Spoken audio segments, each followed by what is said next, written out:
what's going on. This just, it's Tuesday and I feel like that's just technology issue day. That's what I'm going to label that as. But you guys are joining the conversation. You guys all know I don't need no intro music. I can intro this whole thing on my own. So you are listening to the conversation. I am here today filling in for Greg, and my lovely guest today is Melanie Smith. So Melanie, hey, how are you doing?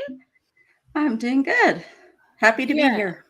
Oh, well, I'm excited that I get to interview you. I always say that Greg always, misses out on some of the best authors, and I always reap the benefits of getting to talk with them. So, without further ado, tell us what genre you write in and the title of your books. I am actually a multi-genre author, so I write in several genres. I do fantasy, paranormal, police procedurals, criminal suspense, and then I have a couple of just contemporary romance. Nice. So which one's your favorite to write in? I like them all. Some are easier than others. Some I have to do some research, others I just know. I worked for about 26 years in law enforcement, so the police procedurals are really easy. Yeah. The criminal suspense are pretty easy. The fantasy, my current series that I'm working on is called the Immortals series, and it's a Greek mythology series. Ooh. So for those, I want to do a little research, like the details of the monsters, the minotaurs, the chupacabras. So I'll do a little research. Those are a little bit more difficult just because I want to get it right. Whereas a police procedural, if I can think of a crime, it's easy because I did it for so long. Yeah. I could see where that would be just easier because it's like second nature to you, But right. The Greek mythology, I'm a sucker for that because it's just, I like to study those and the kind of the thought process and the whole like philosophy that goes into them and the stories and things. So I could see where that one would be kind of fun to dive into. So Right. tell me a little bit about what your inspiration was that you were like, you know what, I'm going to sit down, I'm going to write this. Obviously, you've been bitten by the writer's bug. You've written in so many different genres, right? And I love that. Right. It shows how versatile you are. But what was that like pivotal moment for you where you're like, you know what, I'm really going to do this and see kind of what happens? Well, I've always written.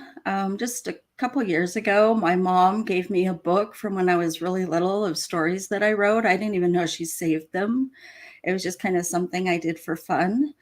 And then, I grew up, had to be an adult, went to college, and my writing was more term papers and that sort of thing. And then I went to work at the local sheriff's office, and it turned more into professional writing, brochures. I did their awards program for many years. So my writing was more focused on professional stuff. And when I was getting to kind of the end of my career, I just kept having this story that wouldn't go away. I'd be driving down the road and thinking about this story. And I finally decided I'm just going to sit down and start writing for fun again. I haven't done that for so many years. And so I sat down and I was just writing this story, and I'd be sitting with my husband who's watching some show I don't really care about. So I'd pull out my laptop and start writing. And finally, one day he says, "What are you doing? I know you're not working because you're not looking at anything. You didn't bring work home today. What are you doing?" And I told him, "I'm just writing a story, just entertaining myself." And I had no intention of having anybody read it. It was just for me. It was just entertaining. Yeah. And when I finally got finished with it, he kept saying, "Well, are you going to let me read it? Are you going to let me read it?" And it was a paranormal about warriors and vampires and fairies. And I told him, "You're really not going to like this. This isn't your style. You like Westerns and Louis L'Amour's, and this isn't your style. You're not going to want to read it." And he said, "No, you wrote it. I'd really like to read it." So I finally gave in and let him read it. And he really liked it and kept telling me, "Well, share this with people." And I said, "No, it was just for me. So he snuck his copy off to my mom and gave it to my sister, who was reading it, and she worked at she managed a convenience store, and she gave it to her employees, and it kind of started making the rounds. Nice. They kept saying, well, where's the next book? I want to read the next book. And that's when I realized they were passing my book around. And I kept having people ask me, well, where can I read it? Where can I buy it? Can I just buy the next one? And so that's kind of how I decided, okay, maybe I should try to publish this. I love that though. I'm really big on family. I'm very big on family, and I feel like having that support really kind of makes or breaks an author, to be honest, because if you have like the encouragement and the support from like a spouse or family members and things like that are kind of pushing you to do it. Because I feel like, right, and you can correct me if I'm wrong, but I feel like family members are going to be very honest. They're going to be like, yeah, no, I totally like it, but you shouldn't write another one, right? They're going to be so honest. And I feel like that feedback is so great. So the fact that they were asking you for another one, now look, you're like in so many different genres. You've just been bitten by this writer bug and you're writing all over the place. So I think, kudos to passing your book around, even though you didn't want it. I love that. It's such that always just makes me like warm and fuzzy inside. I love to hear stories like that. So what made you want to jump to, because you were in paranormal, vampires, doing all that. What made you like jump to romance, contemporary romance? Is that right?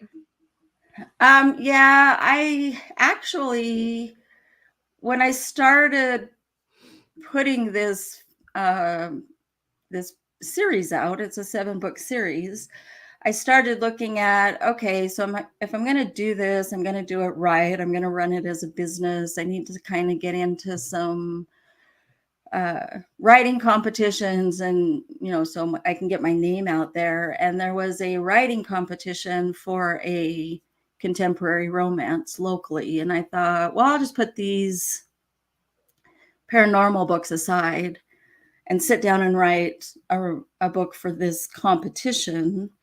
And some stuff happened that I didn't actually get it done in time to enter it into the competition. But now I have this finished book. So I just put it out there and thought, well, that was kind of fun. And it was pretty easy to write. Maybe I'll do a couple more of those.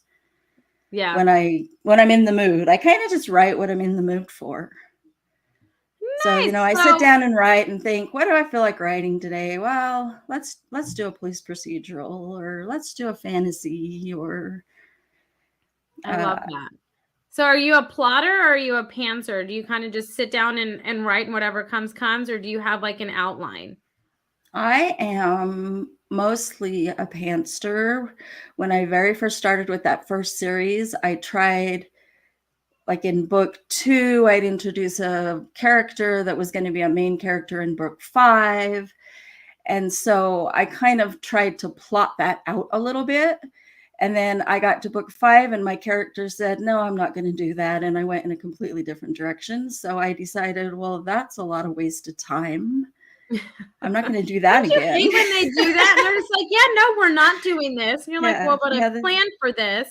And they're like, yep, nope, we're going to go this way. Yeah, no, we're not doing that. So my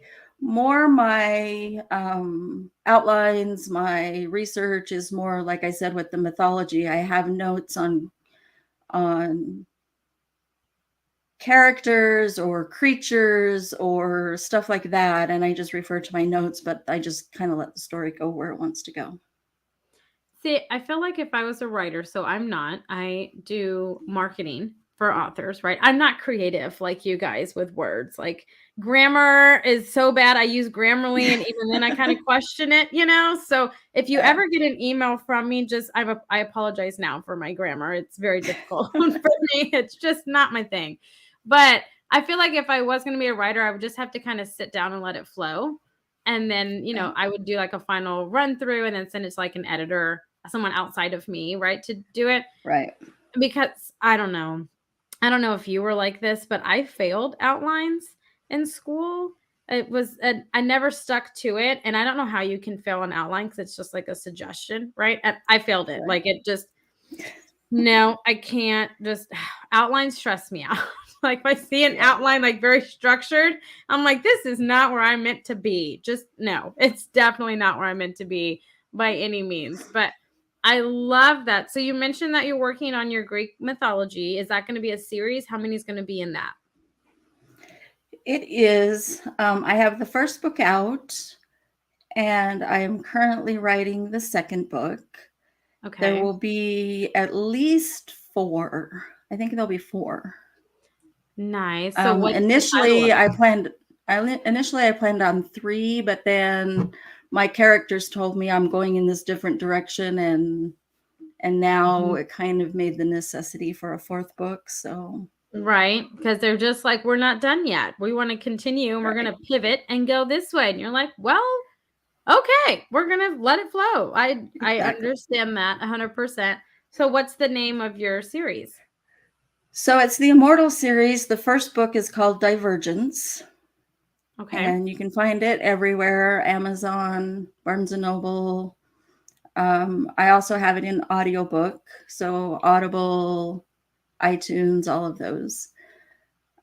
Barnes & Noble, it's on all of those. And then the second book is called Artifice, and that's the one that I'm currently writing. I'm about halfway through that one.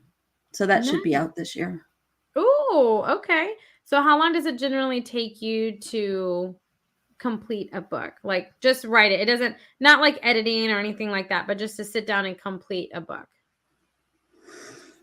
It depends on the book. Like the mythology ones are taking me a little bit longer, like I said, because I want to research the characters. When I introduce one of the creatures, I want their actions and their characteristics to be correct. So I do a little more research on those before I actually write the book. So once I have the research done, I can pretty much sit down and write, as long as I don't get interrupted by life. That crazy Which always thing happens. Yeah, no, the crazy thing called life, right? And we have to, be this adult, which I don't know why no one wants that, right? I don't want to do adult things. Yeah. Who wants to be an adult? I know. When you're little, you're like, oh, this is so fabulous. Get to do it. Then you get to be an adult and you're like, this sucks. Like, can I go back to like pre-K and kindergarten and nap times and just playing? Because that sounds fun. Right. You know what I'm saying? Yeah. But I think it sounds like to you, like writing is just fun. Like you just thoroughly enjoy it. So that's kind of like your escape from adulthood, which I find wonderful, because we all need those, especially some kind of creative outlet. Yes, mommy, indeed, we do just need to go back to it. So I want to talk a little bit about, because you write in so many, right? And we've touched on your Greek mythology, your romance, your paranormal. So let's talk about your would it be fair to label them as like crime thrillers, or tell us a little bit about your police stories? So I have a series that I'm currently writing. It's a police procedural. It's called Paige Carter. And I actually started this when I retired from the sheriff's office. Okay. Everybody said, do a blog. And I thought, my life's not that important that anybody wants to hear about it. So I decided to do a writing blog where I would write an episode every month of Paige Carter. And it's kind of similar to the police procedurals you see on TV, like a Blue Bloods or a NCIS. Those where the characters continue throughout and they just work a different crime each episode. Yeah. And so I started that on my website. I would just write an episode every month and put up a new one. And then at the end of the year, I just called that the end of the season. And I never planned on really publishing that for people to go buy it, because the whole idea was to get people to come to my website.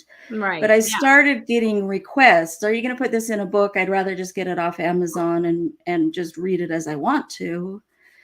Because what I did was I put one season on, and then when the new season started, that season was taken off the website. And they said, well, I want to just read it when I want to. And so I compiled that into a season. So there's 9 episodes in a season. It runs from April to December. Okay. So that I have a little bit of a break.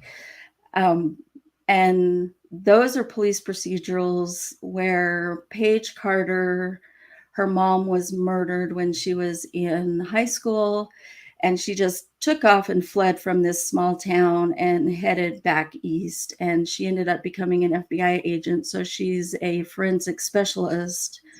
And she's working at the FBI and finally decides, I want to go back home and solve my mom's murder that was never solved.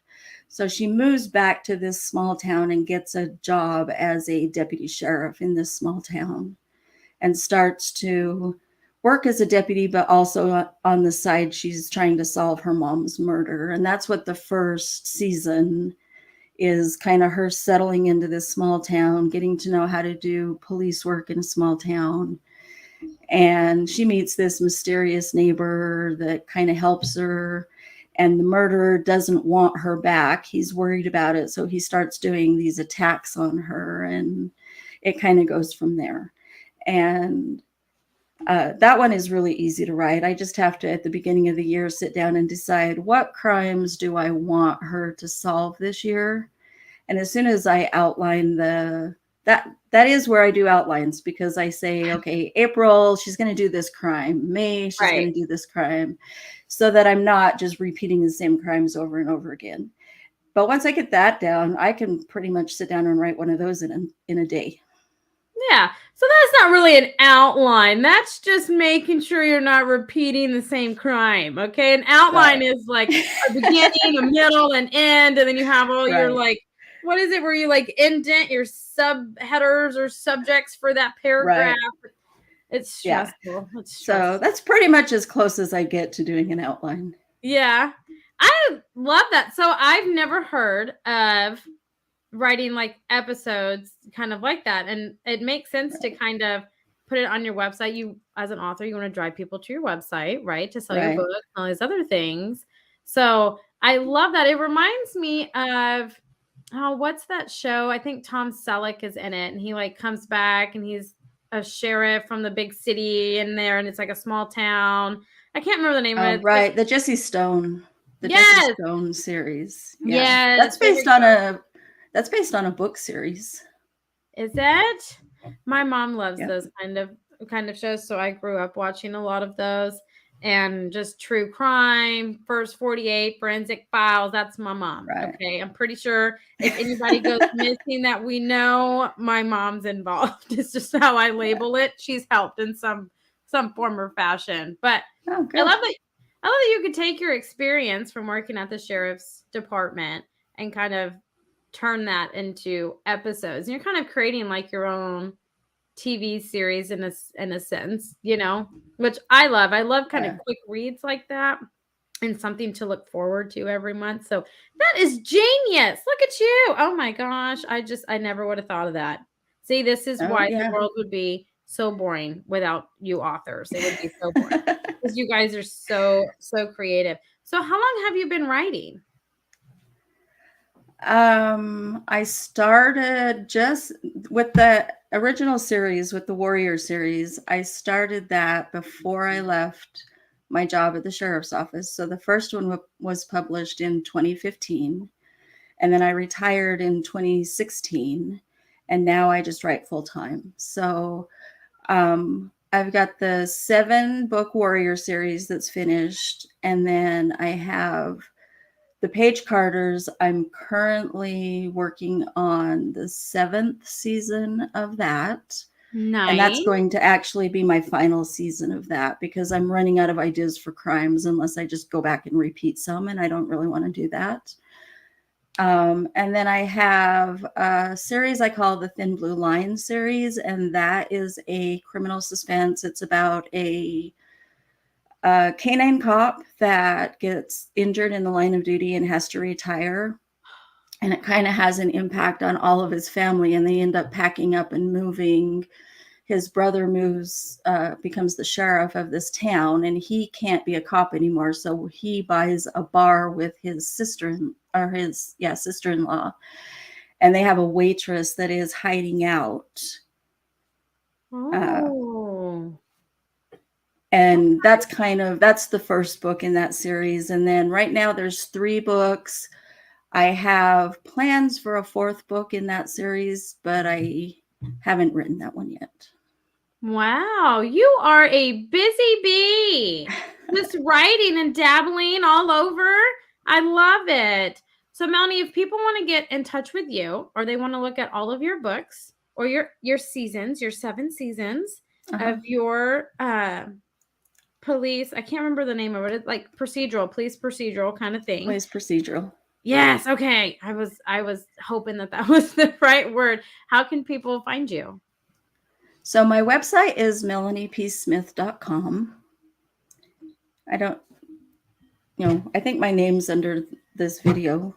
Yeah. So just melaniepsmith.com. And then you can find me everywhere. My narrator just finished doing the 4th season of Paige Carter in audiobook. So I have seasons 1 through 4. Nice. All of my Thin Blue Line, the 3 Thin Blue Lines are in audiobook. Divergence is in audiobook. And then they're all on your favorite ebook store. Barnes & Noble, Amazon, Kobo, iTunes. Nice. So just look up at Melanie P. Smith. Nice. So you're just everywhere. I love it. Well, so, and on my website, there are links to all my social media platforms. So up at the top, there's kind of a banner that has social media platforms on it. So they can find me on any of the social media platforms as well. Instagram, Twitter, Facebook. Nice. They can connect with you on many avenues, which I love.